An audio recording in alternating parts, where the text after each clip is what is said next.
क्या आपने कभी सुना है कि कोई माँ मरने के बाद भी अपने बच्चों को ढूंढती है?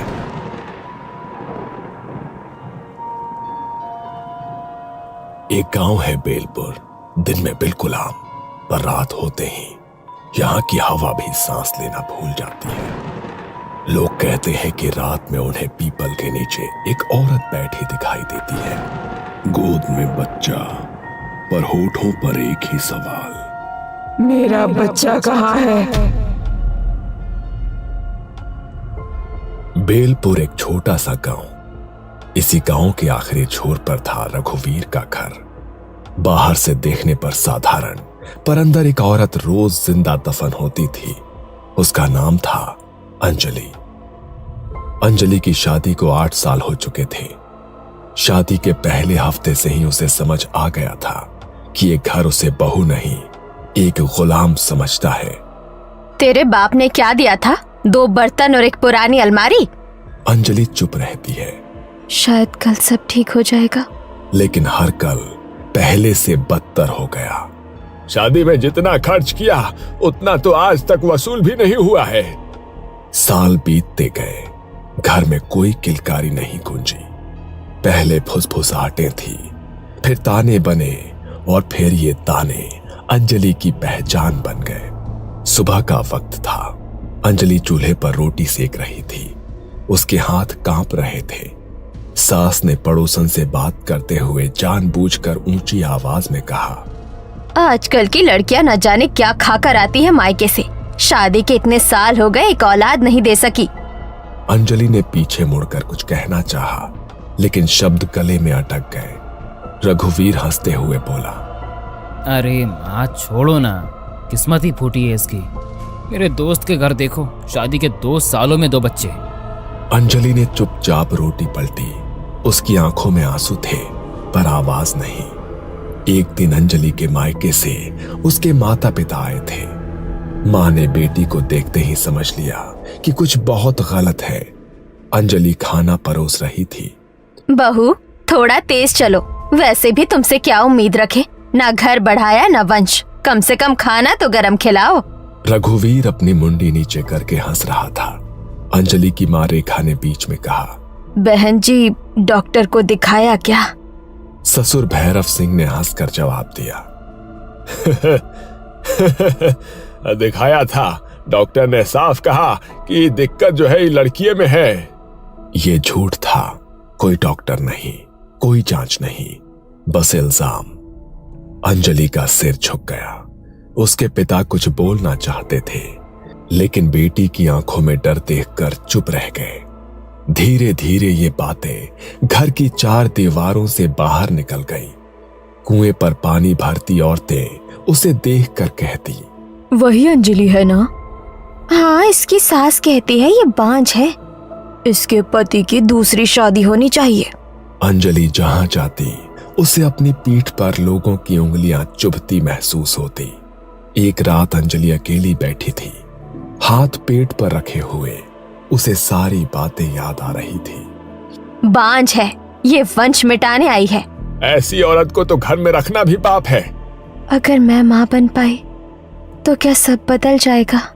उसे तब नहीं पता था कि उसकी कोख खाली नहीं थी, लेकिन उससे पहले समाज ने उसे बांझ घोषित कर दिया था, और यही वो जहर था जो उसकी आत्मा में धीरे धीरे भर रहा था। हर ताने के साथ अंजलि की आत्मा में एक दरार पड़ती गई। 5 साल बीत चुके थे, जिनमें अंजलि ने हर ताना, हर मार चुपचाप सह लिया था, क्योंकि उसके मन में एक ही बात चल रही थी, अगर बच्चा हो गया तो सब ठीक हो जाएगा। रात को जब रघुवीर शराब पीकर आता, औरत है तू, पर अगर बच्चा नहीं दे सकी तो किसी काम की नहीं। वो उसे पीटता, कभी दीवार से पटकता, कभी बाल खींचता। अंजलि रोती नहीं थी, बस मन में यही दोहराती, बस एक बार गर्भधारण हो जाए, फिर शायद सब बदल जाए।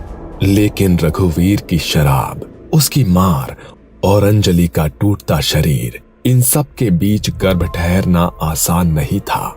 शादी के 5 साल बाद एक सुबह अंजलि को उल्टी हुई। उसने डरते डरते अपने पेट पर हाथ रखा। डॉक्टर ने कहा, बधाई हो, आप मां बनने वाली हैं। उस दिन अंजलि देर तक आईने के सामने बैठी रही। पहली बार उसके चेहरे पर सच्ची मुस्कान थी। मेरे अंदर कोई है। उसने भगवान को धन्यवाद दिया। सोचा कि अब शायद सब बदल जाएगा, लेकिन घर में वो अकेली ही खुश थी। जब उसने घर में खबर दी, अच्छा है, एक बार बच्चा पैदा हो जाए फिर इसे मायके भेज देंगे। हमें तो बस वारिस चाहिए, इसका बोझ हम क्यों उठाए। बच्चा हमारा होगा, तू तो बस जरिया है। अंजलि का दिल उसी पल टूट गया। गर्भवती होने के बावजूद उसकी जिंदगी में कुछ नहीं बदला। सुबह से रात तक झाड़ू, पोछा, बर्तन, चूल्हा और भारी पेट के साथ पानी के घड़े उठाना। गर्व है, कोई बीमारी नहीं। खाने में अक्सर बासी रोटी, कभी कभी बस पानी। कई रातें बिना कुछ खाए गुजारी। शरीर सूखता जा रहा था, हड्डियां दिखने लगी थी, लेकिन उसके पेट के अंदर एक जान बढ़ रही थी। अंजलि का शरीर मरने की ओर बढ़ रहा था और उसका बच्चा जन्म की ओर। रात को उसे अजीब सपने आने लगे।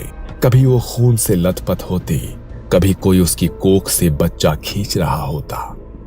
मेरा बच्चा मतलब। एक दिन सुबह सुबह अंजलि डॉक्टर के पास से लौटी थी। डॉक्टर ने साफ कहा, कमजोरी बहुत ज्यादा है, खाना ठीक से नहीं खाओगे तो बच्चा और तुम दोनों खतरे में रहोगे। अंजलि ने बस सिर हिलाया था। वो जानती थी कि घर में उसकी सेहत किसी के लिए मायने नहीं रखती। ये क्या है? हम क्या जानवर हैं जो ठंडा खाना खाएंगे? पूरे घर में उसकी चीख गूंज गई। अंजलि घबरा गई। माँ जी, डॉक्टर के यहाँ से आई थी, थक गई थी, अभी गर्म कर देती हूँ। ससुर ने बिना कुछ कहे थाली को जोर से धकेल दिया। थाली उलट गई, दाल फैल गई, रोटी जमीन पर गिर गई। नाक कटवाने आई है? बांझ थी, अब गर्भ में भी अकल नहीं आई है। और तभी रघुवीर उठा।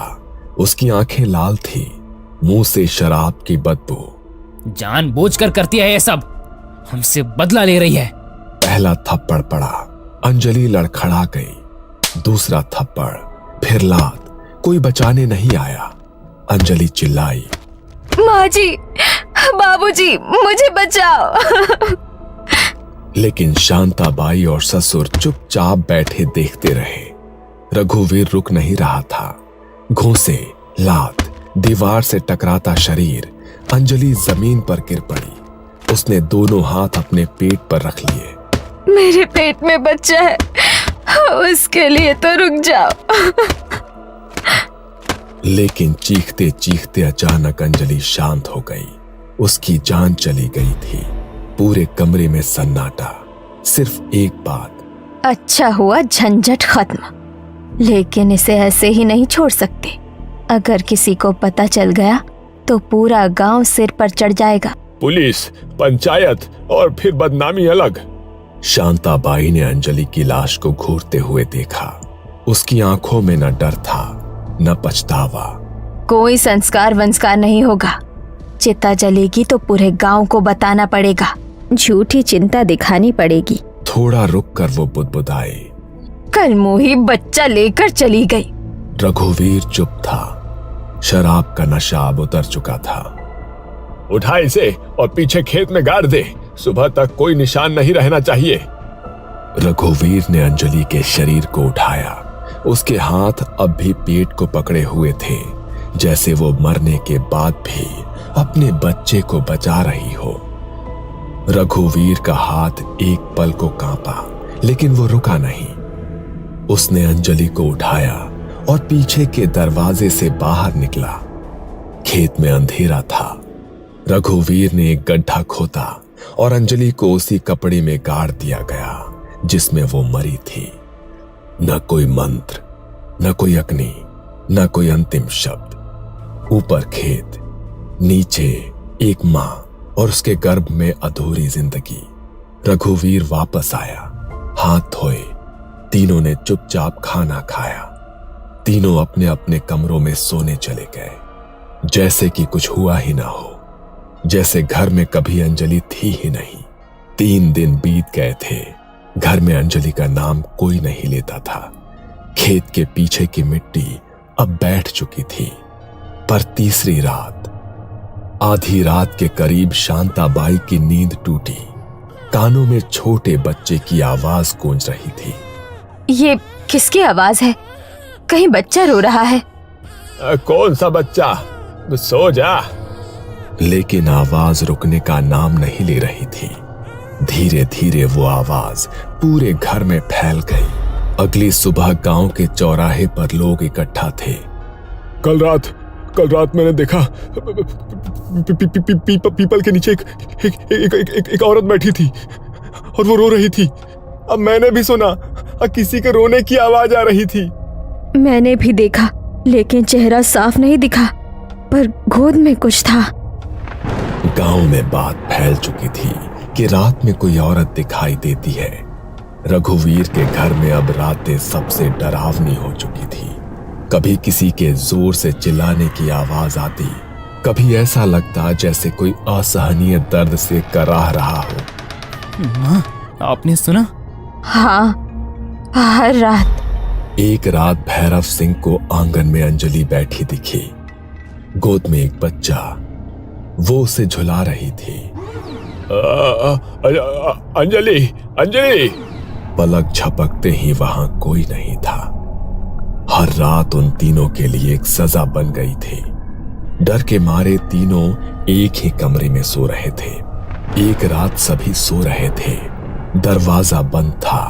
अचानक कमरे में ठंडी हवा आने लगी और खिड़की हवा से खड़खड़ाने लगी। तीनों का दम घुटने लगा। माफ कर दे अंजलि, गलती हो गई। अंधेरे में अंजलि की आत्मा खड़ी थी। उसके बाल हवा में लहराने लगे। गोद में बच्चा।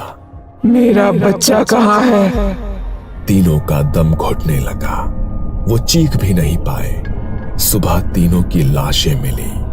उनका अंतिम संस्कार करने वाला कोई नहीं बचा। गांव में भी अब अंजलि का डर फैल चुका था। रात में कोई बाहर नहीं निकलता। बच्चों को अकेला नहीं छोड़ा जाता। ये कोई साधारण आत्मा नहीं है। गांव वालों ने तांत्रिक हरिदास बाबा को बुलाया। बाबा ने घर और खेत का निरीक्षण किया। ये आत्मा अंजलि की है। गांव सन्न हो गया। बाबा ने मिट्टी सूंघी। यही दफनाई गई थी वो। गांव वालों ने अंजलि के माता पिता को बुलाया। रेखा बेटी की खबर सुनते ही जमीन पर बैठ गई। मेरी बच्ची। हरिदास बाबा ने कहा, गर्भवती आत्मा को शांत करने के लिए उसे वो देना पड़ता है जो उसके लिए सबसे प्रिय हो। अंजलि की पसंदीदा चॉकलेट, बचपन की गुड़िया, उन्हें खेत के पास रखा गया। माँ और बच्चे दोनों को अग्नि दो। मिट्टी खोदी गई। अंजलि का शरीर निकाला गया। अंतिम संस्कार किया गया। आज भी जब आधी रात के बाद कोई खेतों के पास से गुजरता है तो हवा अचानक ठंडी हो जाती है। कहते हैं कि मिट्टी के उस सन्नाटे में एक साया उभरता है। गोद में बच्चा, आंखों में अधूरी ममता और होठों पर एक ही सवाल, मेरा बच्चा कहाँ है?